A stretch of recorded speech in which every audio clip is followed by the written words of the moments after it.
Some viewers may find the following video disturbing. Viewer discretion is advised. All right, everyone. Thank you for tuning into the Lone Wolf Podcast. I have a friend of the show. We haven't done anything in quite a while. A lot's been going on. My buddy Reed Coverdale, the Naturalist Capitalist. Again, I haven't been on his show in a while. It's been months since I've had him over here. We've got a lot to talk about today, especially some stuff that has taken place recently. But Reed, how you been, man? Tell us what's going on in your life these days. Man, I've been really good. The show's really taken off. I've really dove into the Epstein case a lot with the Maxwell trial that was going on. I actually had Maria Farmer, a survivor of Epstein and Maxwell, on my show. Also, I've had like a lot of great, since I've seen you, I think I've had Peter Schiff, Abby Martin, all sorts of crazy guests. Actually, after this, in a few hours, I'm having Kim Iverson on the show again. So things are going good. They're really good. Yeah, shout out, man. I'm gonna have to watch that Kim Iverson interview before I go back to bed tonight, since it'll be a while before I crash because I've been on this third shift schedule anyhow. So I'm definitely gonna have to watch that. I saw your last interview with Kim Iverson. You've been doing really good stuff over there lately. So, and definitely, if you haven't checked out Reed Coverdale's channel, The Naturalist Capitalist, highly recommend it. Me and Reed have done stuff going back for well over a year, probably a year and a half or so now, at least. Almost two now. Probably, yeah. Time's been flying, man. It's hard to, think about the fact. Yeah, because matter of fact, we were doing some videos going into like the election of 2020. Yeah. So yeah, I think the first time I had you on was in like July of 2020. So yeah, coming up on not that far off. 2 years. Yeah. So go ahead and start getting into some stuff here. We're not going to spend the entire time talking about this. Just get the elephant in the room out of the way. And then we're going to get to some more important issues. But if you've already been following this fucking giant clusterfuck that's been going on Twitter for the last few days, I obviously made a video a couple days ago. Stacy for Truth is no longer part of the TFP NEtwork. Originally, my goal was to try to, keep Dave in the picture with everything. I gave him the benefit of the doubt, but as of yesterday, I've made the call. David Spuria is gone as well. And we'll dive into that a little bit. I want Reed to kind of give his background. I know him and Dave have made peace, so, I'll be explaining more or less what my issue is on this end. But to give everyone some context here, Dave was sent a clip by Stacy for Truth that she edited. And it basically was trying to make Reed and a guest he had on his show out at the time like they were condoning domestic violence towards women, that they think it's perfectly acceptable to beat women. Okay. This was brought to my attention. I saw where Dave made a video kind of sort of referencing something about it. And I was like, oh, okay. And then when I watched it in full, I saw the clip Stacy put together. And my thought was like, yeah, maybe someone edited this and sent it to him. I watched Reed's original interview, completely taken out of context. So I sent both of them a message. Stacy immediately got triggered and was like, you don't know what happened, blah, blah, blah. And I no longer want to be part of this network. So, okay, wish fucking granted, she's gone. But Dave, me and him kind of talked. He put out these response videos, which I'll be honest, in my opinion, I thought wasn't helpful to the situation at all, because he claims he was trying to make apologies to Reed, to Jose, and whoever else he was referencing by saying these groups are not serious people or whatever. The thing is, like, you're mixing apologies with more insults. That just seems like more shit stirring, more mudslinging to me. I really want no part of that, because, but I let it slide because me and Dave have been, friends. We've done videos. I'm like, okay, whatever. He says he's done with this shit. I'm going to let it roll. But then at the same time, like after I got this evidence over to him, he puts out a tweet on Twitter saying that he just learned today that some libertarians are okay with slapping women around. And like in some of these response videos, he's saying shit like that Jose was referencing that it's okay to slap women. I'm like, I fucking listened to it. I never heard anyone say it was okay to slap a woman, ever. So now You're trying to make an apology video, and now you're making your own fucking facts up. Like the only thing, and Reed, correct me if I'm wrong on this. The only thing I ever heard him say was he referenced that there would be people who would say there's no reason to hit a woman. And then he said, but it's like Bill Burr said, yes, there is. That's the only reference to that I ever heard. And if you take that in full context, he's referencing Bill Burr. Bill Burr's a stand-up comedian. If you listen to his skit, he literally says there's plenty of reason to hit a woman. You just don't do it. Okay. That's literally what the fucking skit said. And then after that, the only thing I heard was Jose giving his personal story of the shit he went through as a kid, and saying that domestic violence is bad, but we don't know the full story of what happened in that scenario. She could have been attacking him, et cetera, et cetera. That's what I heard. So I never heard anything being said about slapping women around ever. So, again, I thought that was only making things worse, but I let it slide. He said he was done. And I know you guys still didn't take kindly to that. So y'all were saying stuff in like his comment section. And I can't blame you for that because, again, he's making shit up at this point. And so he's removing your comments. He's turning the comment section off. So obviously he doesn't want to engage this shit in his own comment section, even though this is him opening his mouth. And then I made my response talking about Stacy for Truth is gone. You made a comment on it, and you had every right to because it was people from the network I started that did this shit to you, right? And then he comes to my fucking comment section claiming he was only there to let me know he was off Twitter and, to let me know how I would need to engage him. And I'm like, dude, you got my fucking email, my phone number. You didn't have to come to my public comment section and just so coincidentally end up engaging Reed again. It's like, you didn't want to have that fight in your comment section. Why the fuck do you think it's okay to bring that shit to mine? And so when all that shit unfolded, he said a couple things. First of all, I took offense to the fact, and he claims he never said this. I got the fucking receipt and it's going to be on screen by the time I put all this up. But he put a comment in response to someone who just found my fucking show. Like not even to the comments that were already pertaining to this fucking issue. But he posted a comment in response to someone that just found my channel last time I was on Frank Analysis and said that the Lone Wolf podcast, Reed Coverdale and his friends were spamming his account. That's literally what the fuck he said. It lasted the comment stayed up like 2 minutes and then he deleted it while I was typing my response, but I still have the email notification and I got a screenshot of it. And then he posted a comment like, I assume you don't want to do videos with me anymore. Good luck with the channel. Good luck with next. Like, what? Dude, it's like arguing with a dramatic fucking woman. Like, I literally made the video you're commenting on said, we're going to put all this behind us. You said you were done with all this fucking drama. Now you're back over here engaging in it again. It's like, no, I'd had my fucking fill at that point. And then, he made his video making his apology or whatever this morning, but there was just multiple fucking emails between us going back and forth, where I'm like, look, dude, what's done is done. You said you were done with this. You should have been done with it flat out. You covered a video that was edited to basically promote propaganda.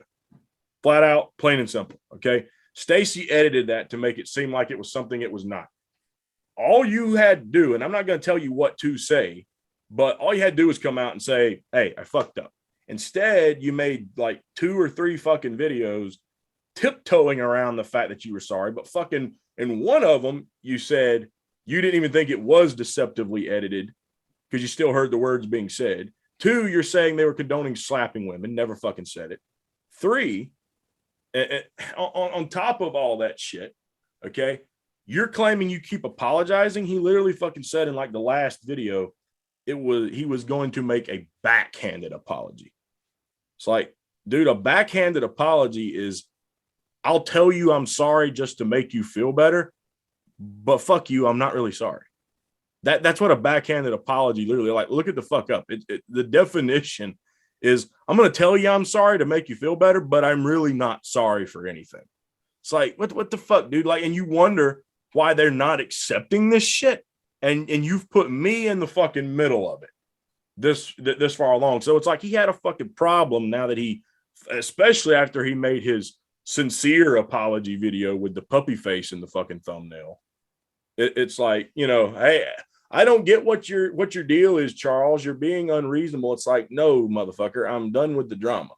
Like you flip flop, and because I like you, I let it go. But it's hard for people to truly trust where the fuck you stand. There's been a lot of people up to this point who genuinely has wrote you off as a grifter because one fucking day you're in the Green Party, the next day the Libertarians, the next you're MAGA, then you're Democrat, then you're MAGA, then you're Libertarian. Like literally, you've been criticizing Libertarians. You criticized them when you went to MAGA, when you voted for Trump in 2020. And then, what is it, like fucking October of last year? Well, take it back further. When the whole thing, like with Stacey, and I think it was Clinton, Thaddeus Russell broke out. Like, what was it, July? Yeah. July. He's fucking making videos saying shit like libertarian loser attacks my friend. So you bring Stacey on the show to demonize libertarians, and then you flip that shit. And by October, y'all are making a fucking video telling people to join the Mises caucus of the Libertarian Party, which you are a member of, and you're one of the people they were fucking attacking. And now by December, they're fucking taking shots at you again. It's like, motherfucker, you know, if you really want to keep doing this shit, fucking take it to Jerry Springer, man, because I ain't got time for this shit. Like, you know, what I've been dealing with in my personal life, I've got a crazy work schedule. I've still got puppies we've been taking care of, and I'm trying to get a new studio put together. And when I'm done, I'm really going to start trying to promote this network. But my goal is to have something honest. Like, even if you get the story wrong, you at least be fucking, you know, humble enough to admit the shit, no matter who it is. Because if people can't fucking trust you, you're really no different than mainstream media. And I didn't get into this to become a low budget fucking version of CNN. I don't know if they did or not, but I did. So based on what took place there, I've had enough with the drama. I've accepted Dave's apology. I wish him well, but I can't have all this fucking teenage girl love triangle bullshit part of my network anymore. So he can do whatever he wants. I know he's floating the idea of deleting his channel or whatever. But you know, I think after multiple emails of me telling Dave, move the fuck on, he finally said it best, I guess, when he finally got the message, which was, you stay on your side of the fence, dude. I'm staying on mine because I just can't have any part of this shit attached to me. But that being said, now that we've got that out in the open, explain, because I kind of know what took place with all this shit, like involving Stacey for Truth. I've gathered enough, but what has really been going on there? Because I've been seeing people making tweets like her and someone else are trying to really infiltrate and tear apart libertarian movement or whatever. And I with all I've had going on, dude, I'm barely having time to follow a lot of the shit going on that's, you know, making the political scene news. So you're going to have way more detail on that than I would dream to have. So what's really been going on there, man? Yeah, so I'll try to address all of this. Dave did make, I'll agree with you, the first video was certainly not an apology or not an acceptable apology, but the latest video he put out was an apology. I do accept his apology, so I am not going to be seeking him out and trying to harass him or anything. But I think it's fair to address, you know, all this and what led up to it. And then I'll get into Stacey real quick. But with Dave, I had him, or he had me on his show, and I think it was the second appearance I'd ever been on. So that was very kind of him to have me on. I didn't have a show or anything. I was just a Twitter user, and he had me on to talk about the Libertarian Party after Tulsi Gabbard had dropped out. And then I had him on my show, and then we did each other's shows. And, you know, then he decided he was going to vote for Trump, and I did not ever attack him for it, ever. Right. I was like, all right. So he went and voted for Trump. And then after Trump lost, you know, he went down the the election fraud route or whatever, and it was fine. Like I literally never said anything about it. And then he ended up like kind of getting sick of that and wanting to come back to the Libertarian Party. So I said, okay. And I had him on my show again. I went on his show. And I forget, I think it was, do you remember that woman cop who shot the black kid with the gun instead of the taser? I forget what her name is. Yeah, I don't remember her name either, but yeah, she claimed she thought she was drawing the taser and all that shit. Yeah. So I was just saying, like, this is why we need to hold the police accountable, and this is ridiculous. And this whole shooting was the result of him getting pulled over for having I think it was an expired license plate or something. And he did have a gun charge, but I don't even care about those. Like, I don't believe in gun laws. So like, I don't know. Like so I was just saying, like, this is really irresponsible. And he got really mad at that. And I think he like deleted his Twitter account and left. And I was like, okay, weird. 50 times he's done that shit. Yeah. Like weird behavior, but whatever. Still like never publicly went after him at all. And then he like came back to Twitter a couple months later, and he got like Scott Horton's book, Enough Already, Time to End the War on Terrorism. He was reading that, and he said, hey, let's do a show again. So I was like, all right, had him on the show again. Because he had a large audience. So I was like, all right, like I am all for this. If he like wants to come over to this and influence his followers, I'm all for it. And so then I did a video with Isabella Riley, who's kind of a more right-wing, like conservative-leaning libertarian type person. And we were talking about immigration. And you can go watch that video. I never call Republicans racists once. I'm talking about immigration policies and how I think Republicans have, an irrational hatred for illegal immigrants. There's nothing about race in there. Like, I never said that they hate Mexicans or they hate brown people or they, it was just like, there has been this fostering of hatred for immigrants in the Republican Party, which, I mean, are you really going to deny that over the last like several years that has not happened? Like, of course it has. And I think it's based off of a lot of lies. So I was kind of going through those lies in that video with her, but he didn't hear any of that. He just heard exactly what he wanted to hear, that I was saying these white Christian, conservatives just hate brown people. And, it's just completely not what I said at all. And so he just kind of flew off the handle. And that was the last time I remember really communicating with him, like through the YouTube comments. Mm-hmm. And then he went off, and you're right, like he had Stacy on to slander my good friend Clint. I guarantee you Dave did not watch that entire video with Clint and Thaddeus Russell. It was the same thing. He was taking little clips that were fed to him by Stacy to make it appear that they were supporting pedophilia, which is absolutely ridiculous. In fact, the third guest on that show was Eliza Blue, who is a sex traffic survivor.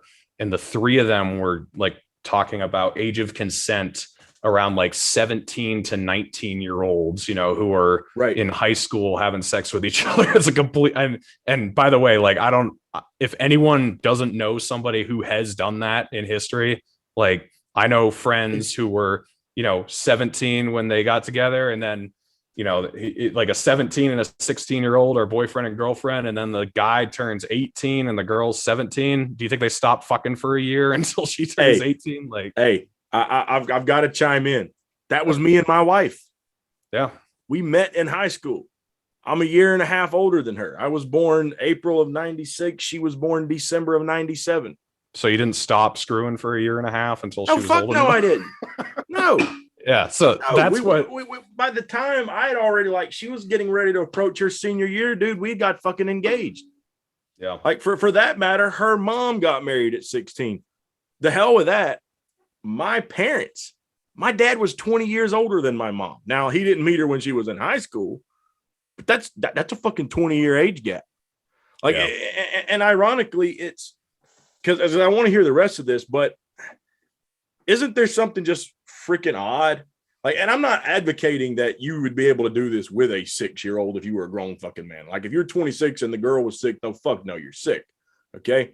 But for a 20-year age gap, and to be fair, there are some people who would look at like a 20-year-old woman and a 40-year-old man like, okay, must be her sugar daddy. There are people who would still have opinions about it, but they find it far more agreeable if it were a 17-year-old girl and a 37-year-old man, they would still be like, oh, that's fucking sick. But if she turns 18 and he's 38, there's an adult, they're still going to be like well, dude, you're dating a kid. You're sick. But there are others like, well, she's a grown woman now. Like that one few, like literally a few fucking days makes that big of a difference. So again, I'm not telling anyone what to think. I'm only playing the devil's advocate argument. These are conversations that involve detailed subjects. Nuance. And literally, if you're only going to isolate a few fucking seconds, be like, oh, see, no, they fucking support pedophilia. Well, no, there's a deeper conversation there that you could have, like some of the points I just fucking brought up. If you're going to isolate sound bites, you're no fucking different than mainstream media. That's literally what they do all the time to fit their fucking narrative. They take half truths and they don't report on the full fucking story, and they feed it to people to brainwash them into thinking something. And they do it at the expense of smearing and demonizing other people. So you're literally being no different if that's what you're going to do. And I'll say more in a minute, but I want to hear the rest of this.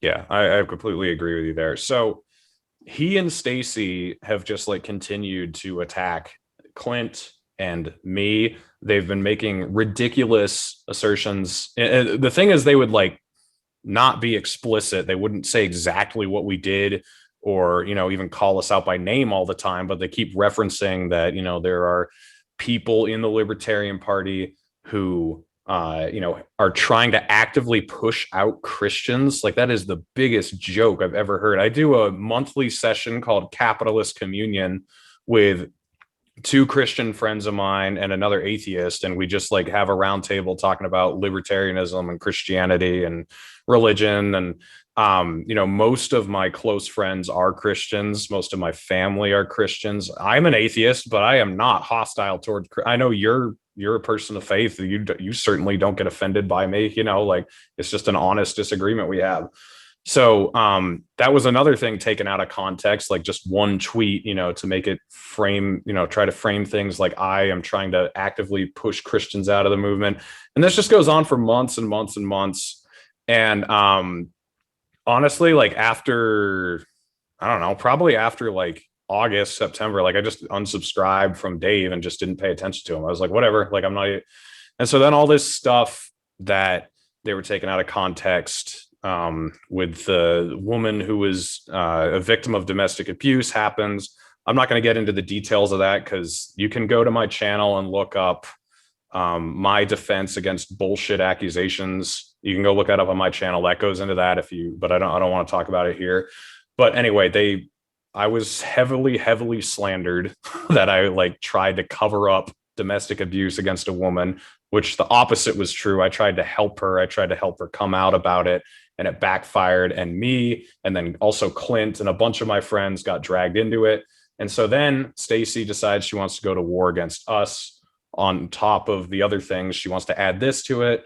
On Christmas Day, she doxes Clint, puts out a bunch of his information on the internet, like his phone number, his mortgage broker account number, like all this stuff. It was just absolutely insane, psychotic behavior. And then, they do this video a few days ago, or Dave does this video a few days ago. And that was just enough. I was like, all right, fuck you, dude. Like, what the fuck? Like, what is your problem with me? I made one video about immigration last year that like pissed you off. And I didn't even say what you're claiming I said, and you're just going to war against me. So I just unleashed on him in the comments. And I was like, this is bullshit. If you guys want to know the whole story, here's the whole video. He ends up deleting those comments. Then I ended up telling Clint and Jose about it because they're involved in this too. Because he did bring up the pedophilia thing again, which is what, they're throwing at Clint. And so we were all in the comments, like harassing him, and he ends up turning the comments off, ends up deleting that video, then puts up the backhanded apology one. That one, we went in and we just like this is the harassment thing. We just copy pasted this comment that Jose had made on the previous video. And it was just a hilarious comment, like taking shots at Dave. So like 20 of us just copied it, and all 20 of us said the exact same thing, just so it would be like a sort of concerted attack. And that's when he came over and freaked out on your channel or whatever. But ultimately he's apologized, but I'm in the same boat as you. Like, I'm done with Dave. I mean, there's got to be a line somewhere. And I think we were probably already done. Like, I wasn't really holding anything against him. He just had this weird aggression against me all these months. And but yeah, no, we're done. And Dave, like, if you do end up watching this, I would recommend deleting your YouTube channel. Like, you are apparently very good with music because you've got like 50,000 subscribers or whatever. I don't think you're cut out for politics. Like, the things that you were saying about me, that I'm not serious and, I'm focusing on stupid issues. I'm having Epstein survivors on my show. I might have Tulsi Gabbard on my show soon, perhaps Marjorie Taylor Greene. Like, I'm working on stuff like that. And you're doing videos with Stacy for Truth lying about libertarians. I mean, we're just not on the same level at all. So, like, I would honestly just suggest staying out of politics. You were good at being a Tulsi supporter. That's undeniable. You had 1.5 million subscribers, but frankly, man, that's not that hard. Like, especially in 2020 with all the candidates we had, like, it's very easy to be a Tulsi supporter and say we need the country to come together and we need to have the spirit of aloha and we need to end the wars. Like, it's pretty basic stuff. It's very easy to, make a channel about that. But I just don't think you're cut out for it, man. So I accept your apology. I will not be harassing you or coming after you, but I would suggest getting out of politics. And as far as Stacy goes, she's a snake. Fuck her. Like, she has not apologized to me at all. She had plenty of opportunities where she could have reached out to me either through phone or, direct messages. She never did. Like, she just decided to go on the warpath against me. She is an absolute snake. And I think everybody knows this about her. She's exposed herself. I think the reason she kind of reached out to Dave to try to keep this controversy with the domestic abuse going is because she's alienated everyone in the libertarian movement. Like, almost everybody hates her. Everybody important has her blocked or doesn't pay attention to her. So she had to come outside to try to, keep this thing going. But I think, especially with Stacy, but probably with both of them, your network is going to be better off without them. So I think, even though this sucked, it was probably a good light bringing situation, let's say. Yeah, man, I'm not going to let anything like that drag me down because I'd rather get people who are not here for the right reasons out of the fucking way. Like, I was going to bring Dave in just because of how long we had been doing stuff. Dave asked me about bringing Stacy for Truth in. I was like, okay, yeah, I knew she'd already been doing that shit like with you guys, but I'm like, I really didn't know enough about her. And the couple of times I had interacted with her, I hadn't had a per se bad experience. So I'm like, you know what? Okay, we'll give it a shot. Yeah, same here. Like, I had her on my show, I think twice back in 2021, and they were friendly, and I've met her in person. It was friendly. We were like pretty good friends, and then she just went insane. So I don't know. Well, I'm like you. I don't know if she likes to just try to stir up shit or what. But the thing is, like, it's like you put it. She's looking for someone to turn to. Like, I randomly, because she's got me blocked, but I've got a burner Twitter account. And I went over and I just checked it out to see if she had been like trying to tweet anything else out about this whole situation. Right. I'm just curious because of what just happened with Dave and all that. And his apology video, he said he would be severing ties with her. Finally. It's like, oh, you didn't think that was appropriate when you first found out she did this, but whatever. Okay. So I went over to that burner Twitter account and I checked it out. And now she's over there fucking retweeting Franco, man. It's like from Frank Analysis. And I'm like, okay, so now we're moving all the way back over to the lefty column. Now she's making, Medicare for all tweets and shit like that. So Franco, if you see this, stay away from that shit, man. You don't want no part of that if she reaches out to you, I promise. So that's what she does. Like, she floats from person to person. Yeah. And unfortunately, you and I were two of those people that, I mean, at least we didn't sacrifice too much. I know someone who did, and I won't say his name, but most people know who he is. So yeah. Well, that being said, and I'll put it this way: as far as what shape the network is in, it hadn't really got off the ground anyway, just because I haven't had time. Like most of the videos I've been making lately, I record them like in a parking lot in my car, and then I edit something together on my phone and throw it up. But I haven't had that much time to like get in here and do these interviews or try to do my channel has really slowed down for what I've had going on in the last couple of months, with the whole new studio thing. I'm getting a whole new building set up in my backyard. I had to get power ran to it, getting all kinds of work done. So I've had a ton of stuff going on to be getting in here and doing all this editing and stuff that I used to do. So eventually I'm going to get back around to that when I get moved into the new one, because this will be turning into a baby nursery at some point down the line. So I'm going ahead and getting those moves ready now. But ultimately, as far as what shape it's in, it's in better shape, in my opinion, than it was. And actively, there's only 2 people that are members at this point in time. And one of them hasn't made content since like the end of last year, because he just takes these big breaks sometime. That's Coffee and Nuance. But we're the only 2 that are still active at this point. There are some other people that have reached out to me that are looking at starting podcasts. We'll get that situated. But ultimately, and I'm going to wrap it up on this, Dave brought up like, people don't even know what I'm talking about when I'm talking about like Reed, and I don't mention him by name. And I kind of mentioned this to you earlier, but I'm like, okay, if no one on your fucking channel knows what you're talking about, why talk about it? Why talk about it? Yeah. Like you're over here saying people should be serious actors.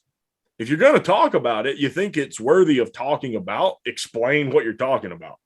But if you're not even going to explain it, and your defense is no one even knows what any of this is about, why are you bringing it up? Because there's really only 2 answers for that. You're just that petty, or you're hoping that the people who will know what you're talking about hear it. And it's your way of talking shit without actually just having the stones to DM Reed on Twitter and go, hey, motherfucker, I don't like you. It is unnecessary drama. And even in regards to him being a Tulsi supporter, I've always had these kind of like opinions in the back of my head, because it's very fucking obvious if you watched his shit. But ultimately, my interactions with him, I got along with him. I thought he was a nice guy. Even if I disagreed with him, it's like a friend. I don't have to agree with you on everything and still consider you a friend. We get along. I'll set that shit to the side and just agree to disagree or whatever. But he calls it him being fickle. But even being a great Tulsi supporter, the man has had a soap opera relationship with Tulsi Gabbard. I mean, flat out. I mean, it's like, literally watching an episode of fucking Young and the Restless or some shit, or fuck it, for that matter, Dallas. Like he's had more breakups and get back togethers with the Tulsi camp than fucking JR and Sue Ellen from Dallas.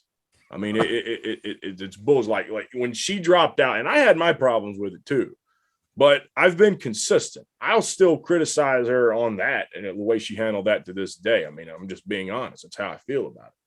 Yeah. If I agree with her, I'll agree with her. If I disagree with her, I'll say why. The closest I think I ever got to just flat out canceling her was when she said the shit about Joe Biden when she dropped out, because at that point I'm like, can I even trust her? Like, you really think that motherfucker is going to lead the country well? So you know, but I moved on from that. I think it was just her way, her style. I finally come to an acceptance on that. But Dave, it's like he jumps to these extremes. Like the minute he hears, it's like you said, he hears what he wants to hear.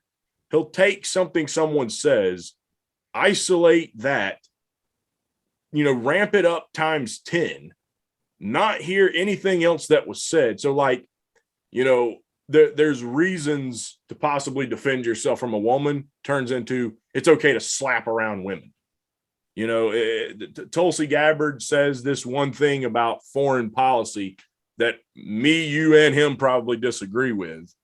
I look at it, and some people still don't think this is a good excuse, but I look at it and I say, yeah, I disagree with her, but she's literally been serving in the military all this time. I had a grandfather that served in World War II. Was he a racist? No. Did he hate Japanese people? No. but being in that war gave him certain opinions about dealing with Japanese people because, I don't know, maybe the Japanese bombed the fucking ship he was on and sank it. I also want to interject on this. Yeah. What you're referencing is the 9/11 tweet, probably, when she's talking about radical Islamism and how that. Yeah. Like she that went is on that for like a while, and a lot of people were saying like, oh, now she's becoming a war hawk and she's playing to the Republicans. Well, I wanted to say that's actually not a new position for her. No, I've covered this a lot. She was the most anti-war candidate in 2020. That does not mean she's anti-war. She constantly said throughout her campaign, I'm a hawk on terror, I'm a dove on regime change. Mm-hmm. She was not deceptive about that at all. So I thought that was a really ugly tweet she put out, and a really ugly appearance on Tucker Carlson's, when she should have been denouncing the drone strike and instead went on to say how drone strikes are great, blah, blah, blah, whatever.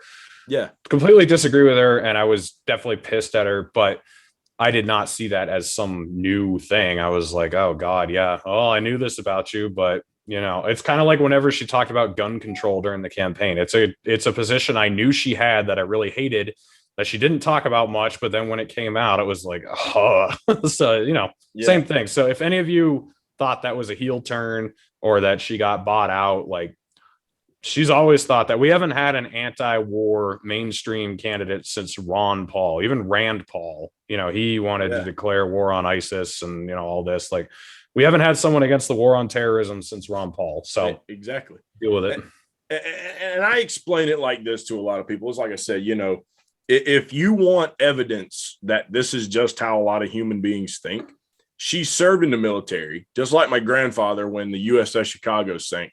Wonder how many people she knew, considered friends, or was close to, that are dead because of these wars. Now, we on the outside would look at that and say, well, military industrial complex, the DOD, the people who profiteer off these wars are really more to blame because they're the ones that sent us there to start with.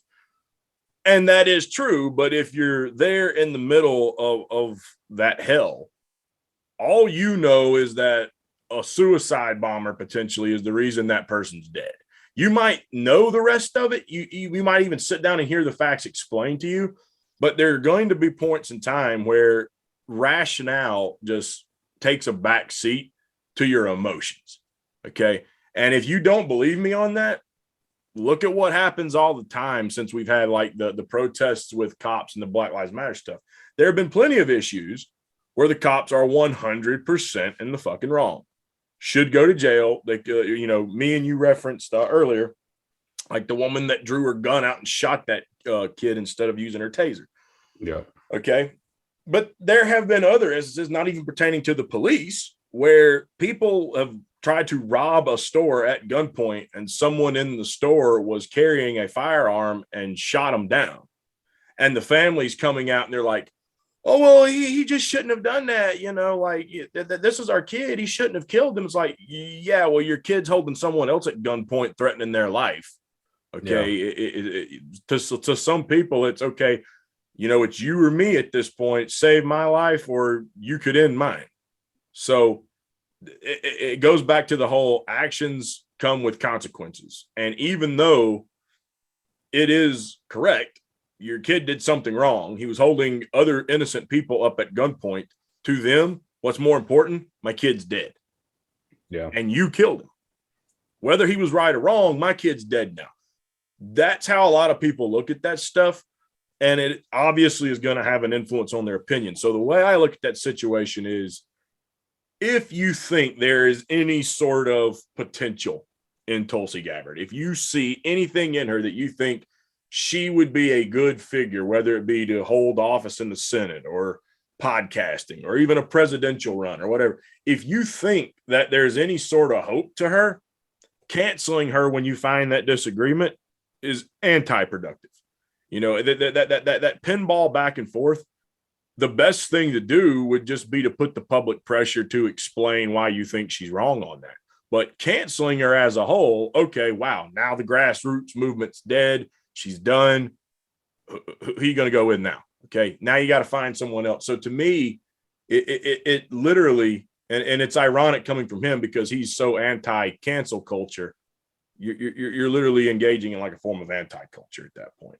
And that's not productive for anything. It's like you find that first disagreement and, oh, well, I got to write them off.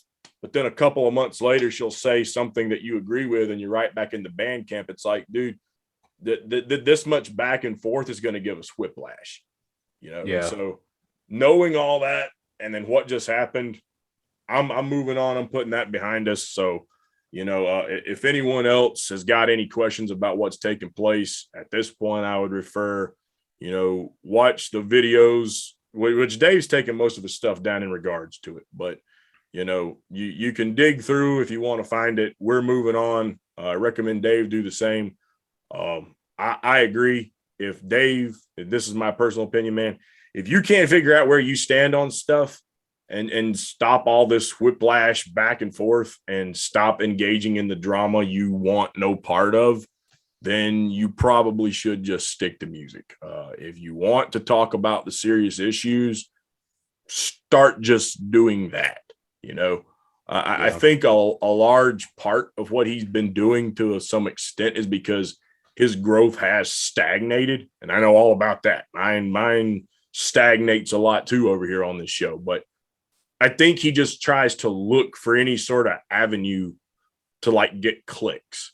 And I think that takes him down this rabbit hole. So like every time he'll cancel Tulsi, he thinks he's not getting views on stuff anymore. No one's watching. So he's like, maybe if I go back pro Tulsi, they'll start watching. So then he goes and creates a whole Tulsi Gabbard channel and he'll change his channel name. And it's like, you know, at that point, enough is enough. So he needs to go his separate way. I'm going mine. So that's where I stand on the issue. You know, I've accepted his apology, but I'm moving on. So, and I'm like you in regards to Stacy. I'm not going to tell anybody who to watch and who not to watch, but I will. Don't watch Stacy. I was going to say, I will give people a word of caution. If you want to watch her content, you might as well turn on CNN, because when she puts a deceptive clip together, you're getting the same quality of content, basically. On the flip side of that, if she's reaching out to anybody else, because now she's been alienated again, do what you want to do, but be careful who you get into bed with, and take that from me because she was part of this network. If you care anything about your integrity and being a trustworthy source, you might want to exercise some caution on that one. That's all I'm going to say. So, yeah. The only last thing I want to say about all this is I wasn't going to make a video about any of this, but I wanted to come over here because you wanted to talk about it. And I want to say that I'm just really impressed with how you handled this. You know, this was not easy. I know you're not like a very big YouTube channel, and Dave has a lot of subscribers. And I mean, he doesn't get a lot of traffic like you're saying, but he is a big channel. So, you know, confronting this would be uncomfortable. Like I've been in situations like that before where you really don't want to confront someone about something that is, you know, annoying and is destroying everything. But right, you really did the right thing. And all my friends are really impressed with you too. You know, Clint, Jose, everyone else who was involved with this, they were very impressed with how you handled it. And integrity is something that is lacking in today's society, especially amongst people our age. So I'm just very impressed with how you handled all this and that you did the right thing. Yeah, well, I appreciate you saying that, man. You know, and it's like I told you on Twitter. For one, I'm not even a YouTube channel that's making any money. So if I'm gonna, you know, it's not in my character to be that sort of a shady actor. You know, I think we've got enough of that shit in this world. If that's what I was here to do, I'm not making any money doing this. This is a hobby for me at this point. There would be no sense in me being here. Like, I mean, if you want to find shady actors, you can turn on the TV and find that. And if you want to find it online, go watch TYT. Like, I mean, these people exist, and there's no sense on me to be here with the size of the channel. I've got to just be that sort of a deceptive person and you know, just not hold my integrity, because you know, it's kind of like Tony Montana said in Scarface. The only two things a man has in this world are his word and his balls. Okay. And I don't break them for no man. So, I mean, that's just how I feel about it. I was raised for a lot of years with my grandparents, and not only that, but just what I meant outside of, like, you know, YouTube and things like that, which I catch some shit from time to time because of the conspiracy theorists out there. But being a member of, you know, a local Masonic lodge, like, it's one of the things that a lot of Masons tell each other, like, be humble. You know, don't be this big egotistical person. Be humble enough. Well, part of being humble is being able to admit when you're fucking wrong, or tell the truth when you need to. The other thing is, if you're a serious Mason, you take your word seriously.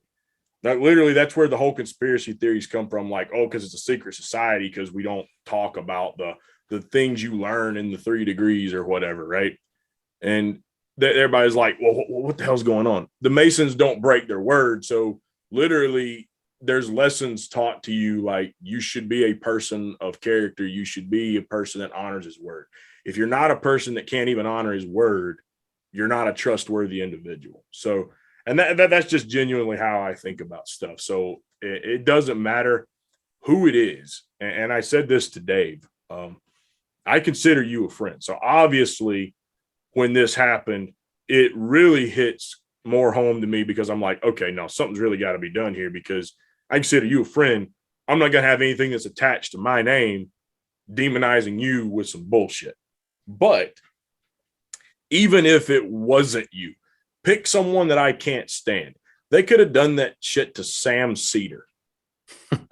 I would have taken that and been like, you know, I might not have gotten as upset, but I would certainly have said, yeah, you know, we probably need to say something about that, come out and clear the air. And for sure, I wouldn't be doing that again, because if you're doing something that can just be so easily debunked, you're going to look like a liar. And if you look like a liar, you can't be trusted. If you can't be trusted, why in the fuck are we doing this right now? I mean, it's a waste of time. Your low budget CNN, stop taking up space for it.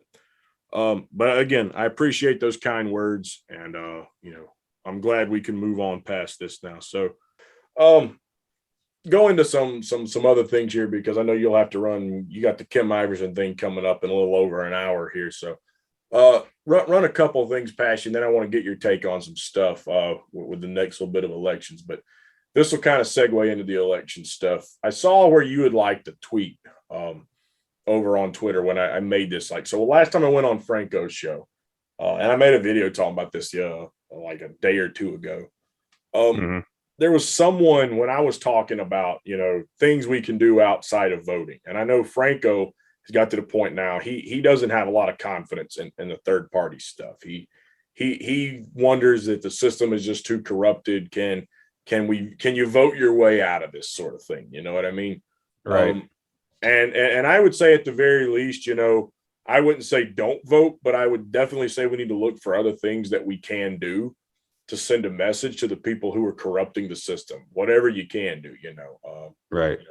You know, general strikes or whatever. But that being said, okay, I look at it like this, and I know where the problem comes from for some of these lefties, because anytime you don't blame the millionaire and the billionaire for it, they get pissed. They're like, oh, you're demonizing the poor people. No, I'm not. You know, I'm not saying that middle class America went out and did this knowingly to just screw themselves over. I think, if anything, they just didn't think about the long-term repercussions of this stuff. And they, in a way, you might go as far as say maybe they were duped into it because they saw it being more convenient and they thought it would be easier. It would save a little bit of money.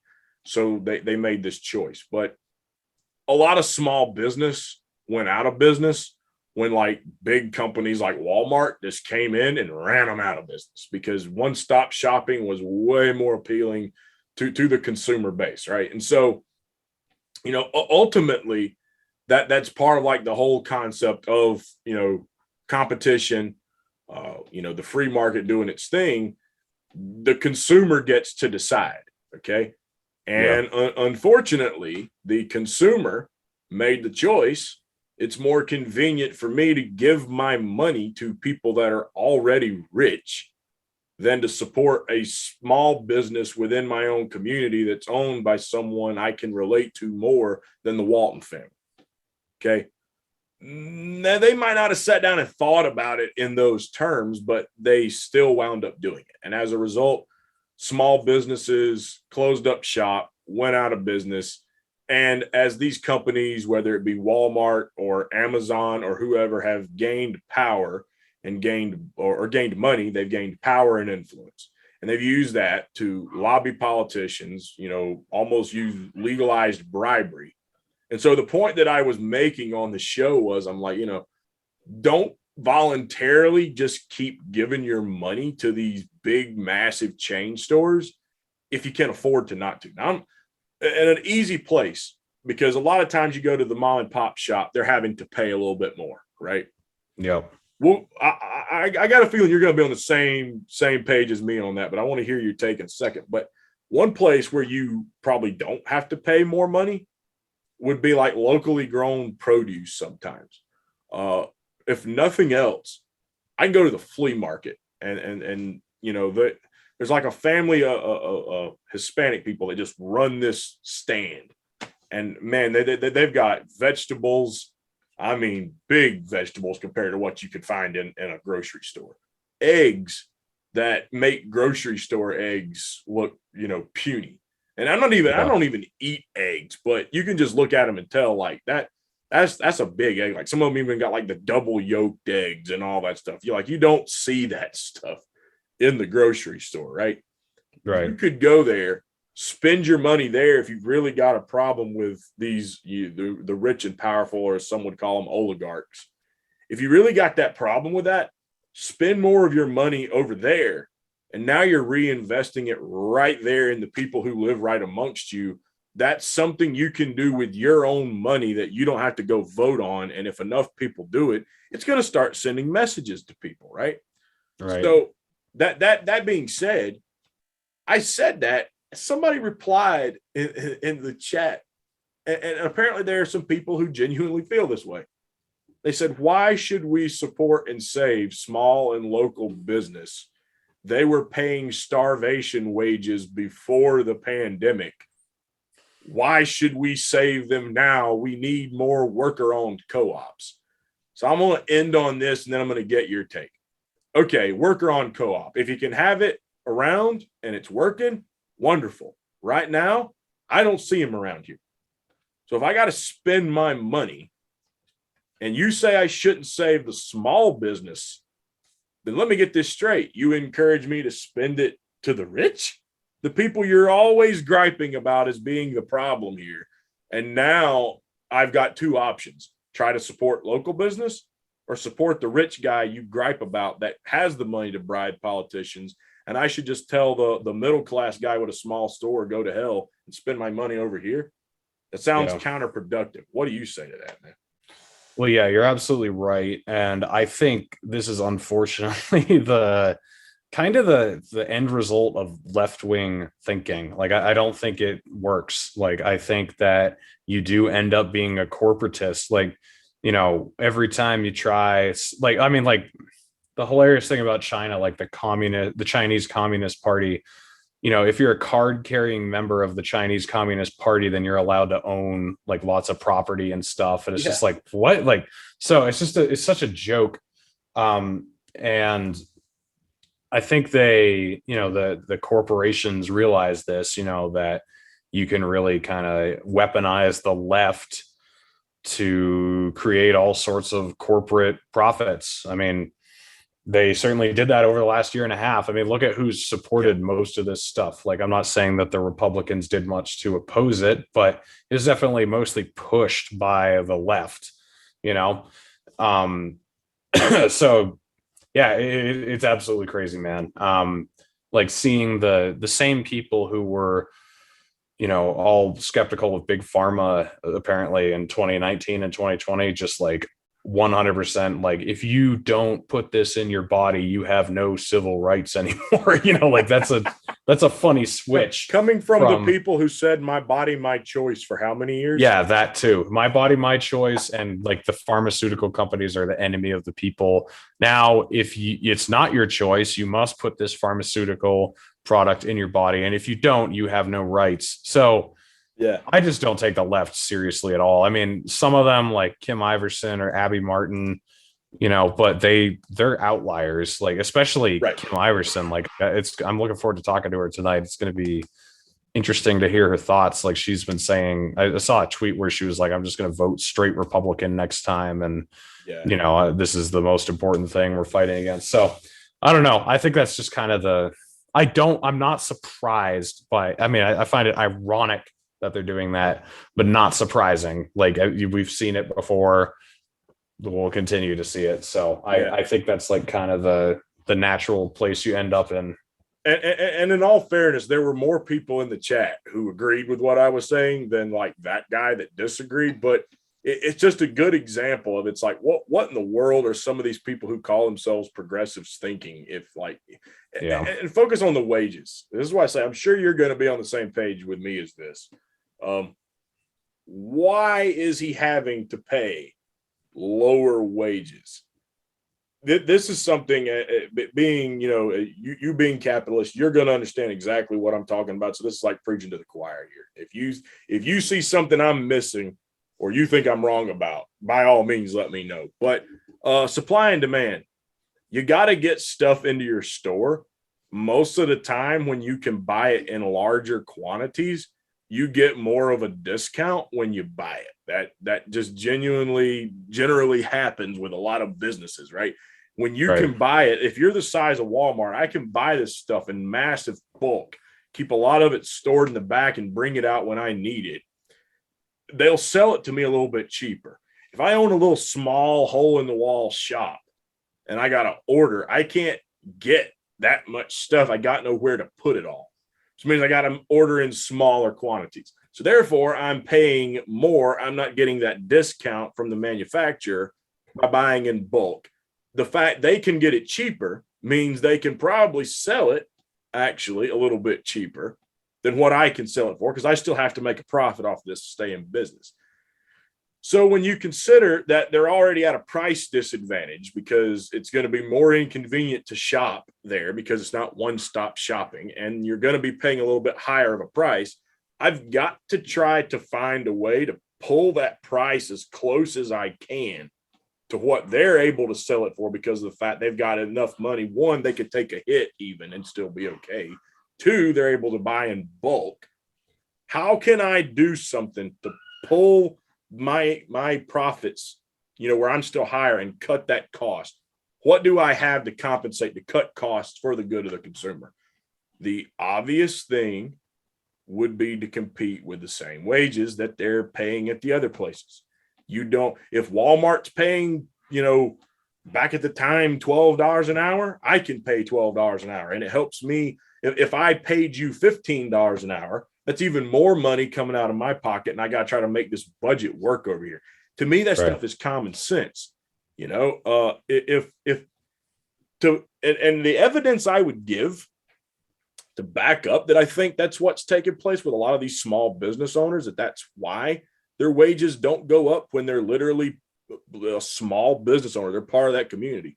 They understand the struggle. Why wouldn't they want to pay a wage someone could try to live off of, right? Well, years ago, when it was mostly small business, there were a lot more people in the middle class living a lot more comfortably than they are today. Mm-hmm. Which to me tells you what? Like, they didn't have these massive corporations that can wrap around them and try to put them out of business like a python. They're not having to compete with what they're selling stuff for and their wages. They're competing with people pretty much on the same playing field that they were. And the middle class was better off. And not all of them worked in a retail job. Some of them were, a lot of them worked in factories, plants, but you just didn't see the people who went to work at a job like that and wound up in just utter poverty like you're hearing about today. And so if you think that they're terrible people, the one thing that the left prides themselves on is nuance, right? Like, we got to have nuance here. I think there's a little bit of nuance there that you're just missing. What do you say that? Why do you think that their wages are the same as like the giant corporation? You think that's got something to do with it, or? Yeah, I mean, I think the funny thing is that, before we had all this inflation and everything, you'd see giant corporations push for the minimum wage because it doesn't hurt them. Like No. their CEO is banking billions or whatever. So, yeah, we can afford $15 an hour or whatever. Yep. So yeah, I mean, the small business has fewer resources at hand, so obviously they're not going to outpace the big corporation. Exactly. Yeah, I mean, it's super obvious shit. So yeah, that's exactly how it works. I figured me and you were on the same page of that, but since I had you on, I figured it would be a good thing to just run by you. Yeah. So wrap it up on this. We're coming up in an election year this year. Obviously, you got 2024 coming up after that. What would be your advice? Like, if you had to try to, tell people what to go out there and do. Obviously, you being a member of the Libertarian Party, and you probably know if there's anything in the works, more, because I haven't really been able to follow that much lately. I'll be honest with you, but what would you recommend people do? Do you think that there's anything that the Libertarian Party might be able to pull off by the end of this year, or at least 2024? And do you think that in the meantime, maybe people should be focusing on things we can do outside the ballot box to try to start getting any change? What would be your advice to people right now coming into these election years? So, well, unfortunately, if you live in a blue state in a city, I would recommend you move. Like, I mean, it's just kind of gotten to that point where, Gavin Newsom got recalled and then they didn't impeach him. They voted to keep him. Yeah. That was just kind of a sign, like, okay, like if you live in Los Angeles, I would, if you don't want to leave California, at least move into the country where you have a little bit more self-governance. Yeah. But as far as if you're already living somewhere, like you're in South Carolina, I'm in Utah. I am contemplating moving back to New Hampshire just because of the Free State Project. And I got family there. And, they're really concentrating a lot of libertarians there because there aren't a lot of libertarians in the country. It seems like you've got to choose, like, if you don't want to be in a blue shithole, you got to choose a red shithole. So you got to go to Florida or Texas. And I'm not really about either of those places. So I'm contemplating moving back to New Hampshire myself. But if you're in a red state, which is typically more free in these days than a blue state, I am a member of the Libertarian Party. But if you have like a really decent Republican, I wouldn't necessarily tell you to not vote for him. Like, if I'm still in Utah in November, I'm planning on voting for Mike Lee for senator. He's a Republican, but he's a good Republican. But don't vote for a rhino. Like, gee, I mean, I'd prefer, like, if you have a great libertarian candidate, absolutely support them. But if you've got like some like Mitt Romney type Republican who's just like really squeamish on everything, like, don't fall for it again. Like, geez, for governor or whatever. But, I think what matters a lot more than the federal government is state governments now. So, pay attention to who's running for your regional representative, who's running for governor, who's running for mayor. Those things make a huge difference. My life has been better in 2021 than it was in 2020, even though Trump was, a little bit better on the COVID stuff than Biden. It didn't matter. Like, I had a better governor, who, just didn't go along with the mandates and didn't go along with the bullshit, and a legislature in the state that also didn't go along with it. So I was protected. So I would recommend, focusing locally on politics. And then obviously, like, I'm going to vote for Mike Lee, like, vote for federal representation. Just don't expect anything to change there, really. Right. But yeah, the Libertarian Party, the conventions are going to be coming up soon. They're going to be, choosing who their candidates are. In Utah, ours is I think it's in April. So we'll be choosing our candidates. I plan on backing those candidates as long as they're good. And And then in 2024, it looks like maybe Spike Cohen would run for president, maybe Dave Smith, maybe Justin Amash. I plan on voting I've become good friends with Dave Smith and Spike Cohen, but I plan on supporting Dave Smith if he runs. But I think, like people want Tulsi to come back, or they want Bernie to come back, or they want whoever, Trump to come back. And it's like, none of them are going to win and be able to do anything. Like even if Tulsi comes back and she runs and she wins, she's not going to be able to do as much as you want her to do. So to me, the presidential race at this point is really about sending a message. Ron Paul changed a lot of people's lives in 2012 when he ran, because he just said stuff that no one had ever heard, blaming 9/11 on us instead of the towel heads or whatever. That was just what? What are you talking about? So that's why I want Dave Smith or Spike Cohen or someone like that to get a lot of national media attention, because Tulsi was pretty good, but man, there's just so many areas she wouldn't touch. Our support she did talk about our support for Saudi Arabia, but she would never touch our support for Israel. She wouldn't really go hard against the Federal Reserve. She kind of talked about how we need to audit it. I want someone who's just going to be unabashedly, we need to end the Fed. We need to end all these wars and the war on terrorism. We need to end aid to all countries. We need to, kick the pedophiles out. And, I just want someone who's just going to be unabashedly bold and just so that's what I'm hoping for in 2024. But I've kind of given up on the idea of winning the presidency and top down change. I think I think the states need to start resisting the federal government, and then even more locally, if you live in a crappy state, at least try to save your county. Maybe your county can be against what your governor wants to do or whatever. I'm just for the most fracturing we can have of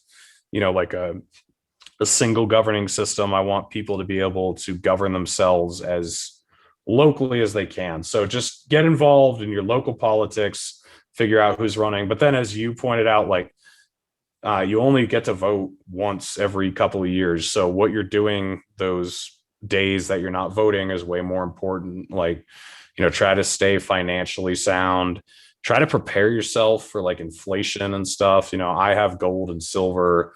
But it's good to know trades. It's good to know how to fix your own stuff. It's good to know how to help your neighbors, and all those types of things are way more important than voting. So you're live your life responsibly, live your life what's going what's coming down the pipe. And then your vote is really just your vote is cheap. It doesn't take much. How you live is a lot more important. Yeah, well, you're right on point.